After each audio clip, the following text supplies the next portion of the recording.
BJP కార్యకర్తలు చూస్తూ ఊరుకుంటారా? ఏం సార్ అది మీరు చెప్పేది? దేశభక్తులని మాట్లాడుతామంటే దేశభక్తులమే మేము దేశభక్తులమే, నిజంగా దేశభక్తులమే. నువ్వు కిండలు పడతావా మాతో? కమిషనర్ గా ఉండే మాట మాట్లాడొచ్చా నువ్వు? మా మంత్రి ఉన్నాడు, అవసరమైతే మాతో మాట్లాడతాడు, నువ్వు మాట్లాడాల్సిన అవసరం లేదు. చాలా దమ్ముంటారా? చెప్పండి. బీజేపీ కార్యకర్తలను అవమానం చేస్తావు నువ్వు. ఏమనుకుంటున్నావు? సార్ మీ చిన్నతనం నుంచి తెలుసు సార్, నెల్లూరు జిల్లాలో మేము ఎప్పుడు కూడా వెనకరాం, మేము న్యాయబద్ధంగా ఉంటాం. మేము 35 సంవత్సరాల నుంచి మేము ఇక్కడ ఉంటే నిన్నగాక మొన్న వైఎస్ఆర్సీపీ నుంచి వచ్చినట్టు తట్టు మీరు వ్యవహరిస్తారా?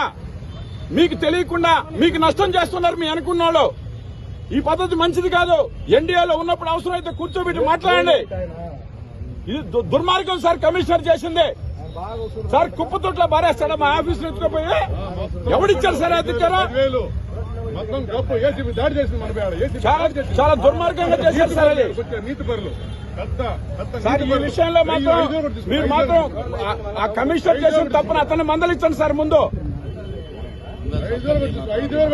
సార్ ఇది మాత్రం ఒప్పుకోం సార్, దయచేసి అందరం కలిసి నిర్ణయించుకున్నాం. ఇది పార్టీ యావత్తు ఆంధ్రప్రదేశ్ అందరం కలిసి నిర్ణయించుకున్న నిర్ణయం ఇది. మేము ఎన్డీఏలో ఉన్నామా లేదా? మా పైన దౌర్జన్యాలు ఈ రకంగా చేయడం ఏంది? మా ఆఫీసులు తీసుకుపోయి కుప్పతోట్ల పారేయడం ఏం సార్ అది? ఏం సార్ ఇంత అన్యాయం? మీరు మంత్రిగా ఉండేటటువంటి ఎట్లా ఒప్పుకుంటున్నారు అసలు?